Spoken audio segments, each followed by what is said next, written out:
Hello and welcome to another Sunday podcast. How are you doing? Keeping well, I hope. At the moment, 6 in the morning, so we've got 13 millibars on the barometer, no wind at all, 15 centigrade, which is 59 Fahrenheit, which is rather nice for this time of day, and 70% humidity. So that's that. Now, what's this one all about? I've no idea. Yes, I have. It's all about the storm of 87. Well, not all about. I mentioned the storm of 87. Go into that a little bit. Do you remember that, 1987? What were you doing when we had that hurricane, that devastating storm overnight? Also, what's in a name? Something else of interest you will find terrifically fascinating, I'm sure. So do stay tuned. Right, let's start off with what's in a name. That's interesting, isn't it? A friend of mine was called Cedric. And he didn't like it. Cedric. I only found out he wouldn't tell anyone his middle name. Sorry, his first name was Cedric. His middle name was Bob, and everyone called him Bob, which is fair enough. But I found out, I saw some paperwork he was doing once in the workshop, and I saw Robert Cedric, whatever he was, and I laughed. And he didn't like it at all. He was really upset. I did apologise. I said, "Oh, sorry." I just thought it was funny. And after that, he changed his middle name. Is it Deedpole? You can change it by Deedpole, can't you? So he officially changed his name from Cedric. I forget what it was he chose, but he didn't like Cedric at all. I wonder whether people are given 2 or maybe 3 or more names by their parents so they can decide later in life. So if you're, I don't know, John, Brian, Fred, Gary, Smith, then you could think, well, people call me John at home, but I don't like that. I'm going to be called Gary, like our tortoise. So when you meet people, new people and that, just say, I'm Gary, which is true. I don't know why we have to have loads of Christian names. That could be one reason. I don't know. I've also known people change their surnames. Now, this is true. There's a chap, I remember in the phone book, a chap who lived not so far from me. His surname was Sole, S-O-L-E, and his Christian name in the phone book was Robert. I'll let you work that one out. I think in that case, I would have changed one of the names anyway, probably changed the Christian name. I sometimes wonder whether parents, when they have their baby, do they actually think? Because I knew a Simon Allen Davison, Sad, S-A-D, Sad. And we called him Sad. That became his nickname, Sad. Do you have a nickname, I wonder? My nickname in the workshop when I was an apprentice TV engineer, my nickname was Quackers. Quackers the duck on telly. I don't know whether you remember that. Anyone in the UK, do you remember Quackers? I don't know why. I didn't look like a duck. I didn't sound like a duck. If I don't look like a duck and I don't sound like a duck, then I'm not a duck, am I? Quackers. Trisha, I call her Hector. Why, you're thinking, why? I'll tell you why. This came about decades ago. When she was little, I don't know how old she was, she used to watch Hector's House on the telly, and she told me that decades ago. And do you remember Hector? Oh, big old, silly old Hector. And who was the other? I can't remember the other names of the characters. They were puppets, weren't they? And from that day on, I've just called her Hector. A chap I know, I haven't seen him for decades, he called his wife Bucket. Bucket? Bucket? That's not very nice, is it, Bucket? I don't know why. I should have asked him. I've got the window open. If you can hear noises, there are people in the street. Stone the crows, don't they know I'm making a recording? I'll have to go and shout out the window in a minute. Did you get shouted at by people? When I was a kid, we'd be mucking around in the street. We go down the end of the road or wherever, and you get some old boy hang out the window. Clear off, you lot. Oh, get off out of it. Go and make a noise outside your own house. I remember that. There was an old boy who used to live down our road. We'd deliberately go and make a noise outside his house. So he would lean out of the window and tell us to clear off. I don't know, that was good fun. All good, clean fun, wasn't it, back then? Okay, own up. Come on, be honest. What's your nickname? Anything interesting? Raise Rants at protonmail.com. There was a chap I knew, Peter his name was, Peter Jones, and everyone called him Brian. Why? You'll never guess why they called him Brian. If I remember rightly, Brian was the snail. There was Dougal, wasn't there, Zebedee? Brian was the snail. in the programme Magic Roundabout. Who remembers the Magic Roundabout? Now, I don't think perhaps Peter was slow. I don't remember him being slow at anything. But anyway, he was called Brian. And another chap I knew, Clive, he was called Eric. I don't know where that came from. Everyone knew him as Eric. Why? And I was Quackers. There was another chap called Lightning. He was called Lightning. He worked in the army surplus shop in my town, and he was very slow, and the boss called him Lightning, and that stuck. And the other chap there was called Yogi. His name was Philip. Everyone in the universe knew him as Yogi. In fact, most people didn't know his proper Christian name. So that's strange, isn't it? All these different names that people end up with. There was a Lofty in our workshop. Well, you know why he was Lofty. He was very tall, Lofty. I don't think we had any very short people. I don't know, what would they be called? Shorty, I suppose. Anyway, yeah, do email me, raiserants@protonmail.com. If you've got a nickname or you call your husband, wife, partner or whatever by strange names. I don't know, Hector. Trish calls me Hector as well. She'll shout out, Hector, do you want a cup of tea? Yes, thanks. Or just Heck. There was a chap that I used to know in a pub that I went to in my teens. His name was Alan, but everyone knew him as Fat Man because he was fat. Oh, there's that naughty word, not allowed to say fat, are we? He was overweight. And one evening, I didn't call him Fat Man. I didn't know him that well. I say he was a friend. He was an acquaintance. And one evening, we're all leaving the pub. I said, cheers, Fat Man, see you whenever. And he grabbed me, pushed me over this car bonnet. Only my mates call me Fat Man.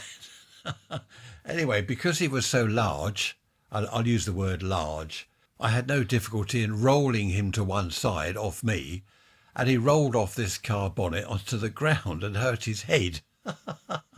But everyone knew him as Fat Man. That was his name, you know. Things stick, don't they? And you can't get rid of them. That's the trouble.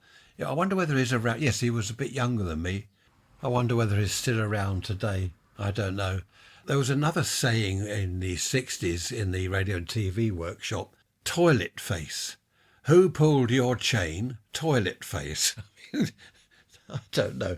I'm laughing now. I love looking back at the old days, the good old days they were. These days you wouldn't get away with calling someone toilet face, would you? Who pulled your chain? I love it. There are so many expressions and sayings from back then. Lots of them I daren't repeat because we have a wide audience, don't we? From youngsters who are at school to people in their 90s. I think, what was it? The oldest ever listener was 93, wasn't it?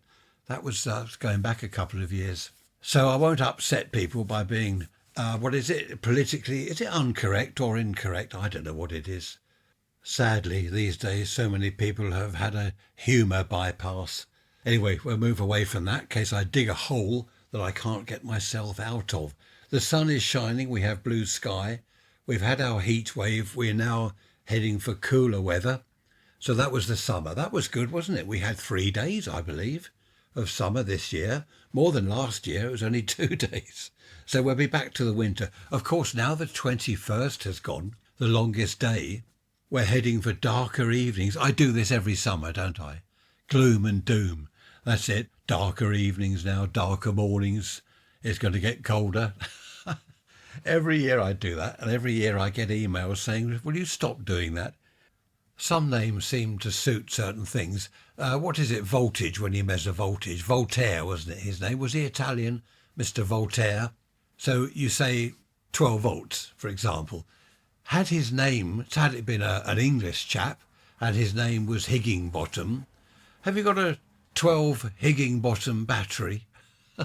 12 volt battery, that's fine. But if it had been Higginbottom, it would have been awkward, wouldn't it? How many Higginbottoms is that? Mad. I'm going mad now, aren't I? Clive in Seattle, hello to you. I'm sure you're listening.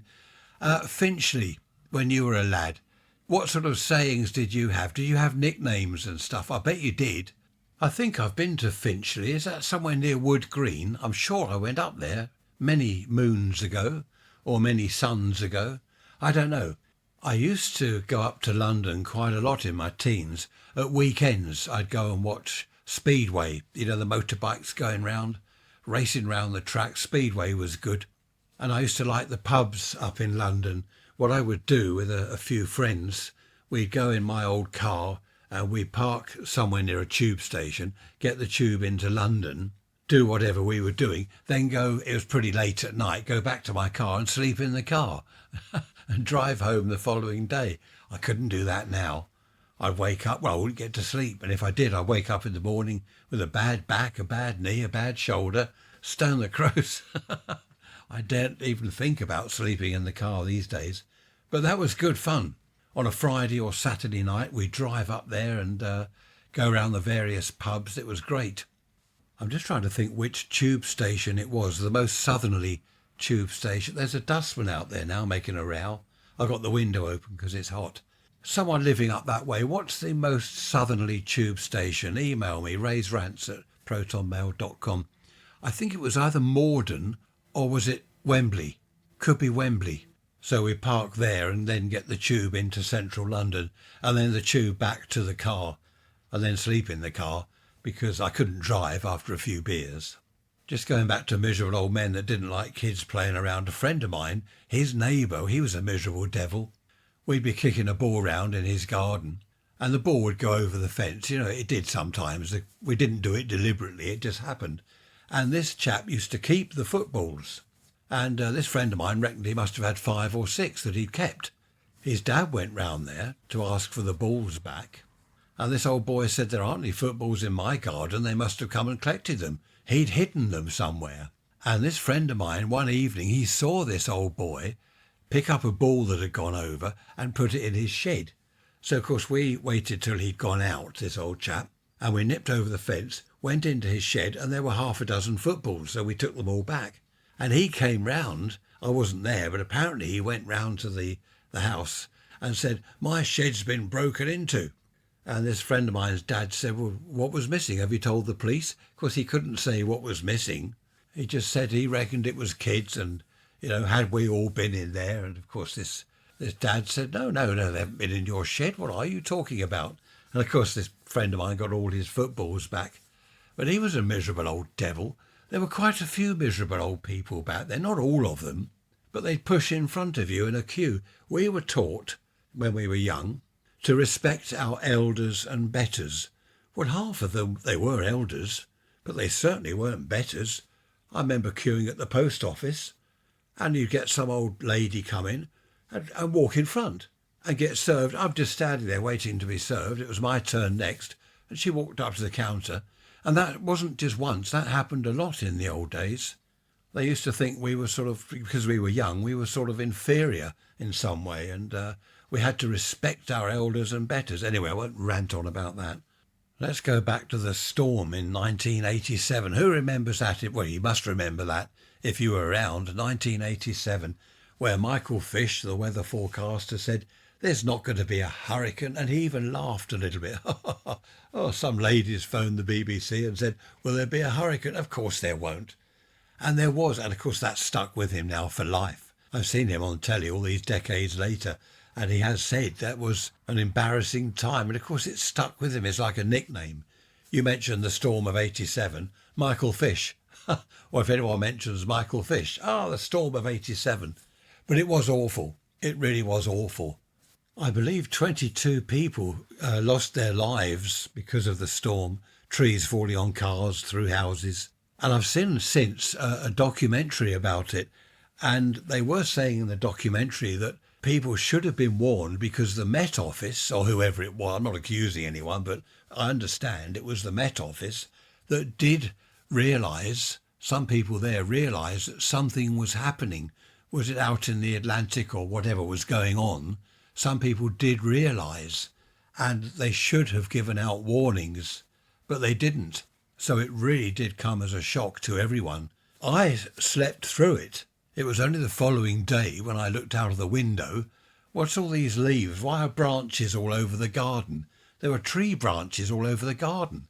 And of course I went out and had a look. There are TV aerials down, all ripped off chimneys. And as I said in the midweek message, one of the neighbours' chimneys came down through the roof of the house and landed on their bed. Luckily, they weren't in the bed at the time because they would have been killed. But there was devastation everywhere. People's sheds. Sheds are pretty flimsy structures, most of them anyway, and they've just been ripped to bits. The shed has gone. We get winds and gales now where you find a trampoline has left a garden and ended up in someone else's garden. Well, sheds ended up in other people's gardens. It was terrible. I remember seeing tiles ripped off roofs and you could see all their stuff in the loft. All ruined, of course, soaking wet in the rain and just destroyed. Awful, absolutely awful it was.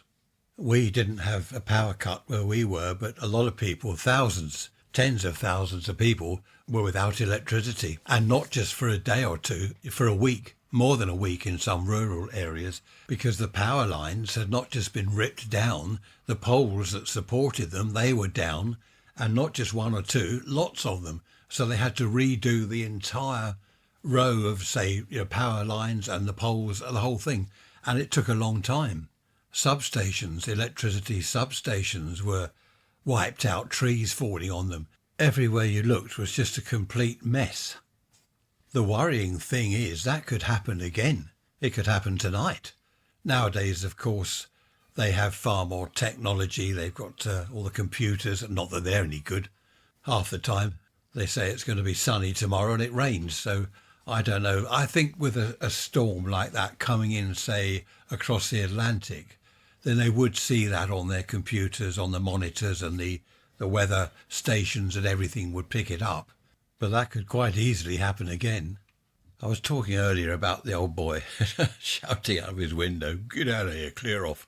Do you remember back in the 50s and 60s, ladies sticking the floor mop out of the window, twisting it back and forth to get all the dust off it, or hanging out of the window with a duster and shaking it in the breeze to get the dust out of it?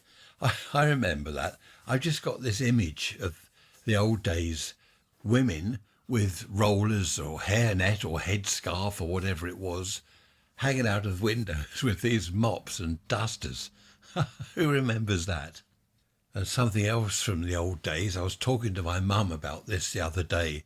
Wolf whistling, as in, is banned. I think it's illegal. It's against the law. You can be arrested if you do that. And I mentioned that to my mother the other day, and she said, when I was young, when I was in my teens, people used to wolf whistle me, men on building sites. And I thought she was going to say, I thought it was great, them taking notice of me, but she didn't. She said, I hated it. I didn't like that at all. I was embarrassed. I didn't know what to do. I tried not to go anywhere where there was a building site. That quite surprised me, actually. I thought she was sort of all for that. I don't know why I thought that. Anyway, she didn't like people whistling at her in the old days. I thought I'd throw that into the mix. Why not? Mind you, the things, I think I've told you before, the things a friend of mine and myself, we're out in the van going around mending tellies and stuff. And we used to shout things out of the van window to young girls. When I say young, I'm talking about teenage girls, early 20s, late teens, early 20s. And half the girls, if not more, used to give us as good back as we gave them. They thought it was fun. I suppose not everyone liked it back then. Anyway, it's illegal now. You're not allowed to whistle. Complete change of subject now. Who remembers Jack Warner as Dixon of Dock Green? We've been watching them again on the telly. Is it Talking Pictures Television? Yes, it's Talking Pictures, isn't it? I always forget what it's called. We've been watching Dixon of Dock Green, and it's really good. For its time, even today, it's still good. I know there's all the old-fashioned cars. That's actually what I like looking at. The old cars, the way people dressed back then in the 60s. It's great to watch it. Dixon of Dock Green. It's probably on YouTube, so you can probably watch it wherever you are in the world. I don't know. Not sure how that works, because I know some things are only available in certain countries or something. Not sure, but have a look. Dixon of Dock Green. I haven't told you what it's about, have I? Dixon is a police sergeant, Jack Warner, Sergeant Dixon or something, and it's a police station and it deals with the various crimes each week and stuff like that. Do you remember Z Cars? That was good. I liked Z Cars. That was all back in the day when television was worth watching. There was a news reader this morning on the telly, a couple of them. You know how very often they'll have two people presenting the show or whatever they call it these days. And one of them was talking about the election coming up next Thursday or whenever it is. And the other one, I don't know whether she meant to be her, but she said, "Oh no, I'll be glad when it's over." I think she was mumbling to herself. And of course, the other one laughed. And he said, "I think we'll all be glad when it's over. Everyone's fed up with it." It's quite funny. I don't think she meant that to be heard. But telly was good back then in the old days. You'd have the news. They wouldn't say, "Well, I'll tell you what I think," and then go on some rant about their opinions and what they thought about it all. They just read the news out, totally impartial. Unlike these days, but there we are. What can I do about it? What can any of us do about it? I'm listening to seagulls outside again. I don't suppose you can hear them. This morning, it was 3:30. I got my recorder. I thought I'm going to have to record this and let you hear the seagulls at 3:30 in the morning. I came in here, got my recorder, went back into the bedroom, opened the window. I'm hanging out of the window with the recorder. And what did they do? They stopped. I reckon they knew I was there. They saw me with the recorder. "Okay, shut up, lads. Look, he's trying to record us. Everyone keep quiet." I waited a few minutes and decided that was the end of that. Got back into bed. What happened? Well, you know what happened. As soon as I got back into bed, they all crowded over the house and started screaming. I reckon there must have been, because I did look out again and they stopped again. I'm sure they knew I was there. I reckon there must have been a good 20 or 30 seagulls all circling around screaming. Don't they go to sleep, seagulls? I don't think they can do, because they shout and scream all day and all night. Change of subject again. Well, a little bit, going back to the police in the 60s. We'd all left a pub, three of us lads. We were, 18? We'd left this pub and we were walking round the corner, only a few streets away, to a nightclub. We often did that. We met in the same pub and then walked round to the club at weekends. And this cop car pulled up, hustled us. Two of these cops got out, hustled us into this shop doorway, and we're saying, "What's happened? What's the matter?" "Right, lads, where have you just been?" We said, "Well, we've been in the pub." "Well, where are you going?" "We're going to the nightclub. We do this every week." "Were you in so-and-so street a little while ago, a few minutes ago?" "No, we just come from the pub round the corner." And they said, "OK, sorry, we've had a report that three lads of your sort of description have just done," what was it, either broken into a house or done something. And we said, "Well, it wasn't us. You can go round the pub and ask the landlord. He'll tell you we've been there for the last hour." But that was quite funny. They apologised, though. "Yeah, on your way, lads. Have a good evening," and all that. Evening all. Why do people say that when they see an old copper? Evening all. I don't know. But that was good fun. A friend of mine, I do this amateur radio stuff, ham radio. Well, in the old days, we did a bit of pirate radio. And I was round this friend's shed, and he was illegally transmitting things. And this copper turned up. This copper leapt over the garden fence with a couple of other people that looked sort of seriously official. And they came into the shed, the three of them. "Right, that's it. Official GPO and police constable so-and-so, and we're confiscating your equipment." And anyway, he ended up in court. They looked at me, "You as well?" And I said, "Well, I haven't done anything. I'm just standing here." And this friend of mine, he said, "It's nothing to do with him. He's just come round to see me." So that was okay. We knew them anyway, the GPO, the General Post Office people that busted pirate stations.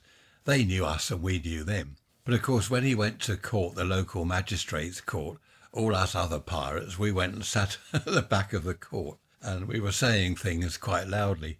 So we were told off, shut up or get out. And this friend of mine, old Bill, his name, Bill, not old Bill as in the cops, but his name was Bill. He got fined £10.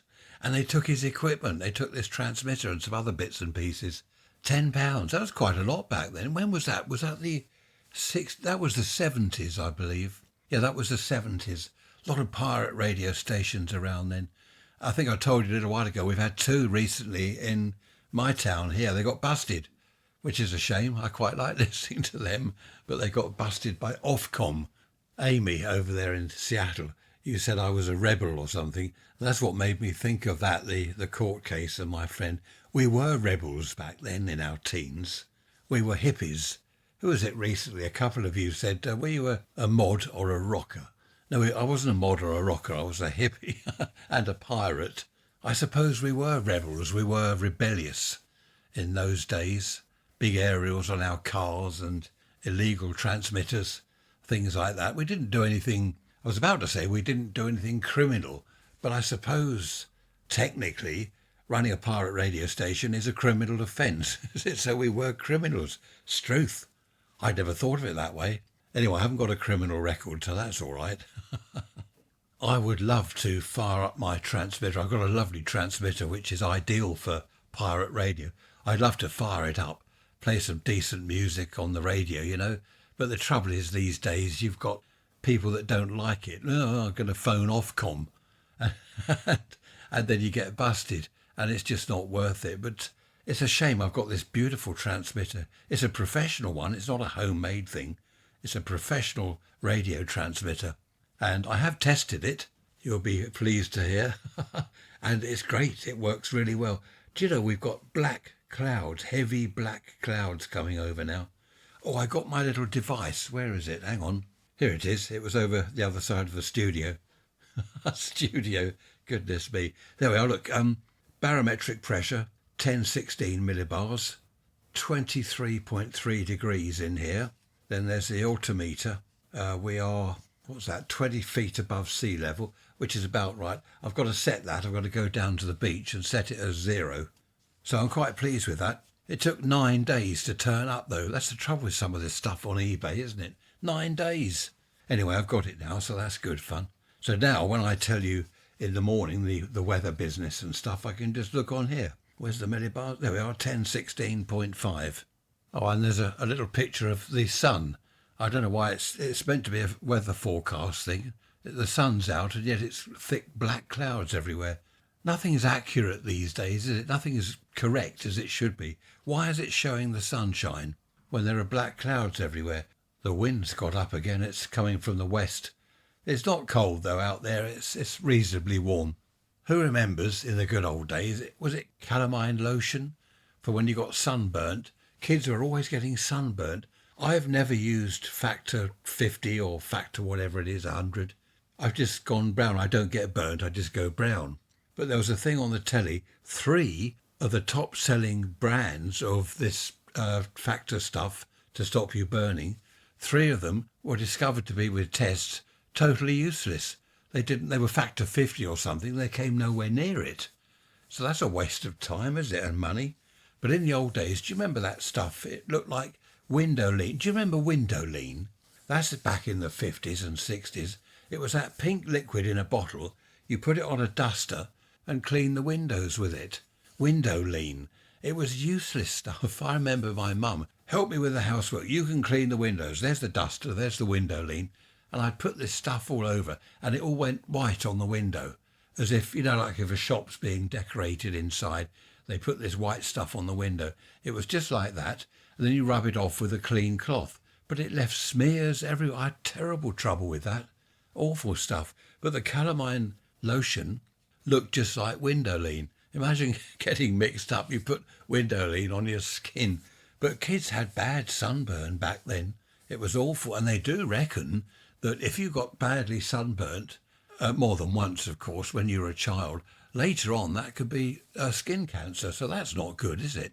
Talking of clubs, as I was earlier, it's Friday. We're going to our music quiz at the club tonight. So that's good. That's Tricia and myself, of course, her sister, her husband, and this other chap, Dave, who comes along with us. So that, oh no, and daughter number 1. Yes, she comes along as well now.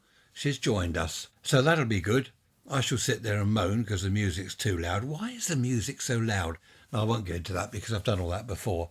But this chap has to blast my head off. I think he does it deliberately. He thinks, oh, look, there's that bloke there. That's that one that moans. And he turns the music up and then watches me grimace. I walked out. When was it? Ages ago, a year ago or whenever. I just had enough. I said to Trish, I'll see you back at home. We only live round the corner. And I walked out.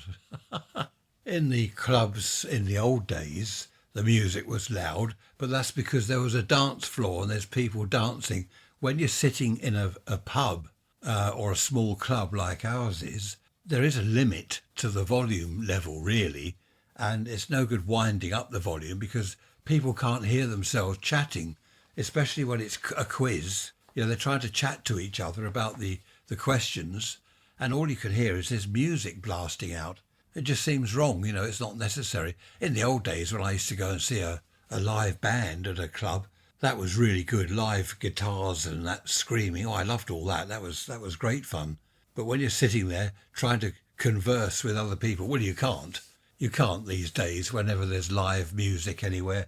You just can't hear yourself think. In fact, we used to go to a place in, where was it, Littlehampton somewhere, and I got fed up in the end, and so did Tricia, because there'd be, 8 or 10 of us. We'd all sit around this big table, like in a row or a circle, and all we could do was look at each other and nod and grin. All this business, we looked like idiots. You couldn't speak to each other because of the noise, the volume of this live band. It was pointless going there, really. We all had to sit there in silence. And then between each track, when the chap was talking about whatever they're going to play next, we could have a quick chat. Anyone want a drink? Do you want a drink? Yes, but it started again. That's it. End of conversation. Happy days. Do I keep going, ha ha? Several of you now in messages and emails have written, ha ha, things like that. Cheers, ha ha. Do I keep doing that really? I suppose I do, don't I? Ha ha. I don't know why I do that. Perhaps I'm going senile. Don't forget to have a look at the website, rants.info. rants.info. Got some pictures and little bits of videos and stuff there for you to see. And don't forget to email me, raiserants@protonmail.com. I was talking to a chap the other day about roadworks. Well, he was talking to me about it. Near where he lives, down on the seafront somewhere, heading out to Shoreham. There's traffic lights, and he said they finished the work days ago, and yet the temporary traffic lights are still there, holding up all the traffic. And he's younger than me. What's he, in his 40s? And he said, did you have roadworks in your day? Well, yes, of course we did. They didn't keep on digging up the road, though, for internet cables and all this other stuff, broadband stuff. We basically had electricity, gas, water and sewer. We didn't have all these other cables everywhere. The telephone lines were, and still are in a lot of areas, they were up on poles going to each house. But he asked about roadworks in the old days. Yes, we did have repairs on roads, but they were done quickly. If there was a burst water main, for example, which was very rare, it would be done immediately, basically within 24 hours. As soon as there's water bubbling up from the road, that's it. The people are on it, they dug it up, they fixed it, and they'd be there all night if necessary, and they'd sort it out. Whereas now, 3 weeks later, they might be getting towards the end of the job, they finish off eventually, and the traffic lights are left there, still holding up all the traffic. There was a chap on Twitter the other day, is it X now, whatever, and he had his friend video this. There were traffic lights, temporary roadwork type traffic lights. And he said the work had been finished several days ago, but the lights were still there. So what did he do? His friend videoed it. He chucked the lights on the side of the grass verge, all the equipment, the traffic lights, the controller and stuff, moved the cones away and cleared the road, and the traffic's all flowing properly. I don't know, is that illegal? It probably is illegal. Probably get busted. But I thought that was a good idea. Why is it when they dig up a road, it takes, I don't know, weeks and weeks and weeks? Was it in Japan, I read somewhere, they replaced a bridge over a motorway, or China, I don't know where it was, and the whole thing was completed in something like 3 days. They closed the motorway, did the bridge, 3 days later it's all open and up and running again. Okay, 3 days of nightmare driving and all the rest of it, but it was done. Here, that would take years. The road would be closed and they'd say, open after Christmas possibly, and then, it's going to be midsummer now, there's delays, it'll be next Christmas. I don't know what the problem is here, why we are so slow with everything. 1016 millibars if you're interested, 23.6 centigrade in here. That's a useful little device. It's also a compass. When we go off to the Isle of Wight, we're going there, when's that, September? When we go walking through the woods and wherever, it's quite nice to have a compass. And it's quite nice to know the temperature, isn't it? No, it's not. And you need to know the barometric pressure when you're in the woods. When we were kids, we all had compasses. That was part of your boy's sort of kit. You had your penknife, or a sheath knife. Do you remember the sheath knives? It was like a dagger, totally illegal these days. Only about, the whole thing was about 6 or 7 inches long.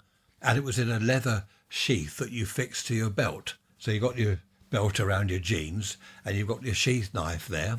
And that was all part of your boys' kit when we went over the woods. So you had your compass, your sheath knife. No mobile phone, of course, so Mum could call you home. None of that nonsense. She had no idea where we were. Well, she knew we were over the woods somewhere. But that was great. I remember this other kid, he had a really sharp knife. And he said that his dad had sharpened it on a stone. And I didn't know what he meant. Anyway, some days later, I was round his house and his dad sharpened mine for me on this stone thing. And what happened? You're right, yes, I cut myself quite badly, actually. I cut my hand. Of course, my mum said, "Whoa, what are you doing getting someone to sharpen that knife?"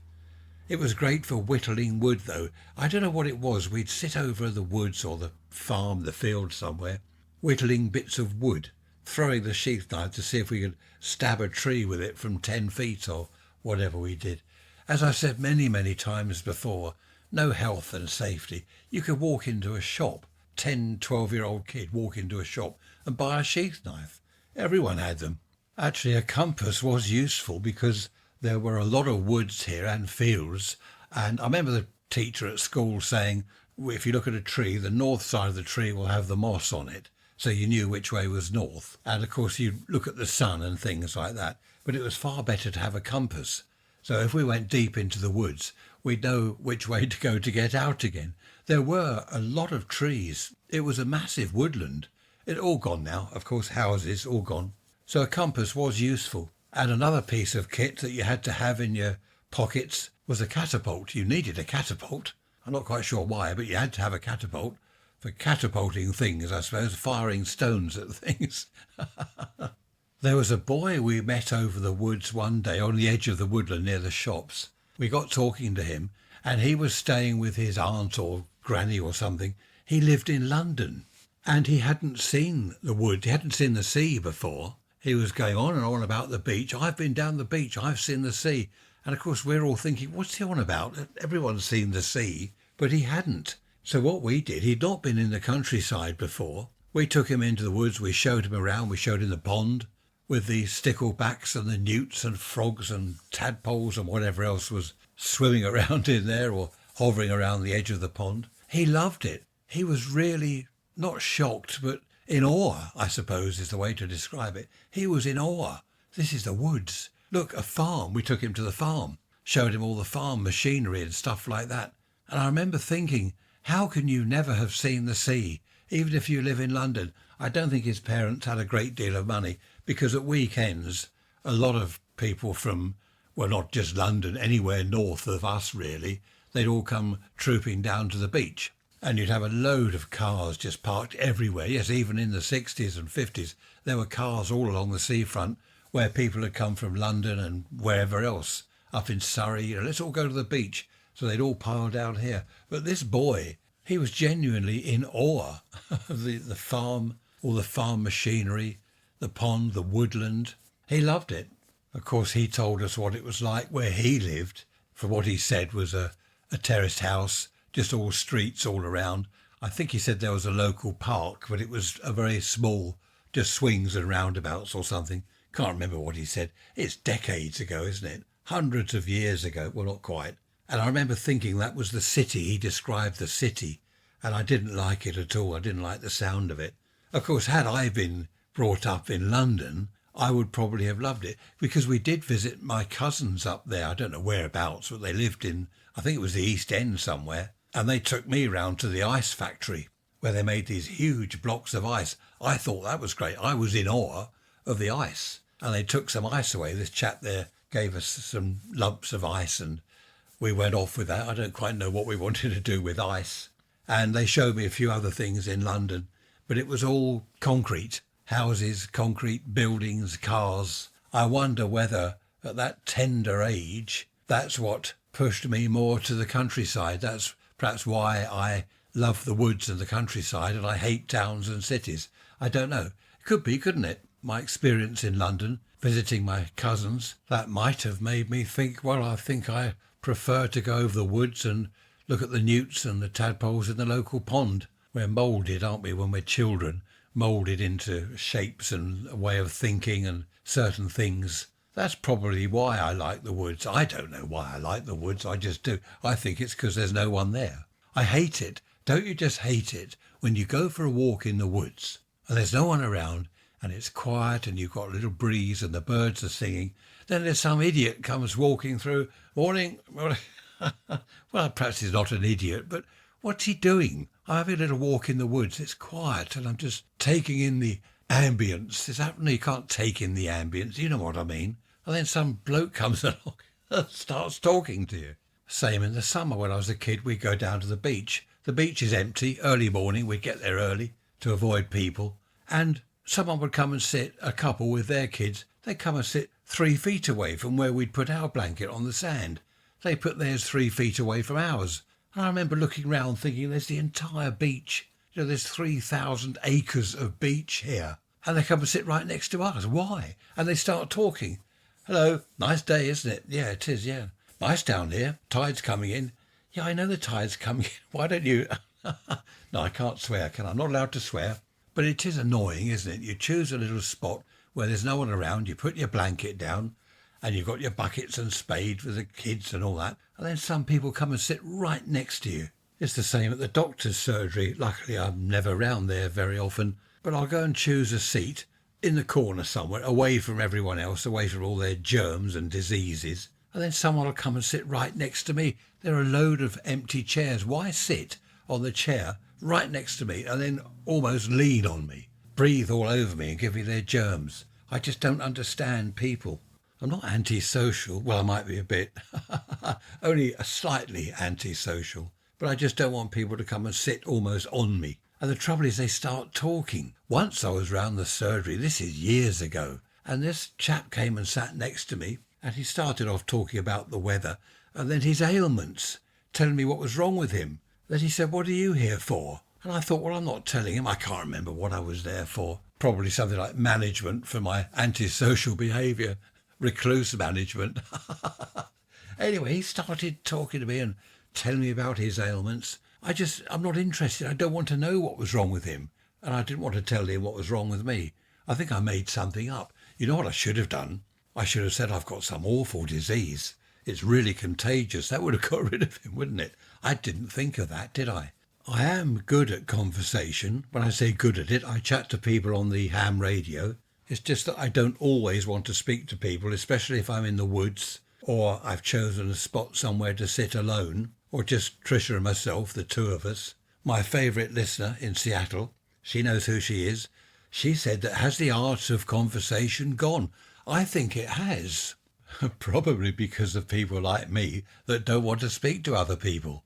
No, we weren't talking about people like me that don't want to speak to people, but the actual art of conversation, chatting to each other in the pub, chatting to each other socially or wherever, because everyone's on their phone all the time, aren't they? They're all going did on their phone buttons. So has the art of conversation gone? Going back to pubs again, as you know I do every single episode. I did that, didn't I? Ha ha. Why do I do that? It's awful. I better go round to the doctor and ask him why I keep going ha ha. Actually, no, I'm not going round there. I'll probably get COVID. Do you know anyone that makes you feel not very good about yourself? Do you know anyone like that? You'll be going about your day feeling quite happy and you're just doing whatever you're doing. You're happy, getting on with life and things, and you bump into this person. And you were feeling happy, you were feeling great, but they bring you down. I don't know whether they do it intentionally, perhaps not, but I wonder whether, to make themselves feel better, they make you feel worse. I think sometimes when someone says something not nasty, derogatory, witty, they think it's a joke. They think it's a bit of fun. Yeah, ha ha ha, I'm doing that again, ha ha. But it's not a joke to the person that it's aimed at, directed at. I think if it goes on too much, people get fed up with it. The reason I mention all this is an email from Sally. Hello, Sally. Not going to read out any of your email. You don't want me to, which is fair enough. But I just thought I'd mention it just to see whether you've had any experience of this. Rants@protonmail.com. Do you know anyone like that you're quite happy going about your daily business and then you bump into them and they might have little digs at you. They might come out with little sarky comments, which in themselves are nothing, but it builds up, doesn't it? And by the time you say goodbye to whoever, you feel a bit not so good about yourself. I think I've talked about this before, haven't I? About some people, you have a chat with them for 10 minutes and you feel lifted, your spirits are lifted. And other people, 10 minutes with them and you feel dragged down, you feel miserable, more depressed. Have a think about this. If you had to spend an evening with someone for say 2 or 3 hours, whether it be in the garden in the summer, in a pub, wherever, you had to spend 2 or 3 hours, just the two of you.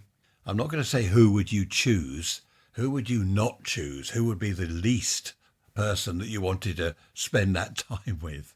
Have a think about that. That's another interesting one, isn't it? Because there are some people you'd think, oh, I'm not going to spend 2 or 3 hours with him or with her. I'll come away totally depressed.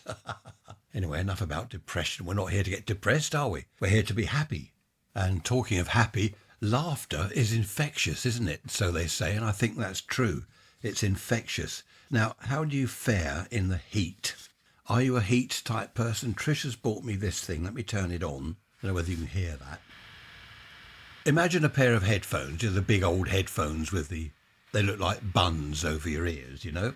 It looks like that, but what you do is you put it around your neck, like that. And it's got fans either side. It's fantastic. It fans your neck and under your chin and all around under your ears. I've got it on now. I hope it's not too loud. It really is brilliant. I think it was £12, so it's hardly expensive. Rechargeable. That is wonderful. My neck is cooling down. I wonder whether you've got anything like that. I'm going to turn it off now. Where's the little button? Just in case you can't... I can't find the button. Where's the on off? There it is. Hang on. It goes faster and faster and off. I'm not very good at the heat. If I'm out in the garden in the heat for too long without my hat on, it does make me feel quite, not ill, but I don't know, it makes me feel bad. Trisha bought two, one for her, one for me. And it's amazing. I walk around with it. There are no wires or anything. It's got its own battery in there, which is rechargeable. And I just walk around with it around my neck. On the highest setting, it really does blast air at you, but it's quite loud just by your ears. But on the lowest setting, it's just that cool breeze. Anyway, I'm going on about it. I want commission. Have a look on, I don't know where she got it from, eBay, I expect. Summer Wind, it says on the side. Summer Wind. I like that. How are you in the heat? Some people love to go abroad to Spain or Greece and just on the beach in the red hot sun all day. I can't do that. I just don't like that sort of heat. I don't mind sitting in the shade. That's the best thing, in the shade somewhere. We've got a pergola. Now, some of you will be saying, what's a pergola? It's a pergola or something. I don't know how it's pronounced. I call it a pergola. It's a wooden frame, and we've got Boston ivy and honeysuckle growing all over it. We've got a seat in there, a little table, and it's lovely. It's like a little hideaway, and from there you can't see the house because there's bushes and stuff all around it. It's lovely. I can hide in there. If someone knocks on the door, I can go and hide down there and they won't know where I am. That's my recluse part coming out again. No, I'm not really that bad, but it is beautiful sitting in there early morning, 6 in the morning, because it faces east, so you can see the sun coming up over the trees. Wonderful. Do you have a favourite spot in your garden? Do you like the heat? Do you hate it? Raise Rants at protonmail.com. I thought about putting a picture on the website of me wearing this fan thing round my neck, but I don't think I will. I'll probably look a bit silly. Have a look at the website, raiserants.info, and if you want to email me, raiserants at protonmail.com. I'm going to disappear now, leave you in peace. I'm going to go and have another look in the garden. It's going to be a really nice day by the look of it. So take care, look after yourselves. Don't do anything I wouldn't do. Why do I say this every time? Be good, be bad, don't get caught. Talk to you on, where are we? Wednesday. Thanks for listening. Bye-bye for now.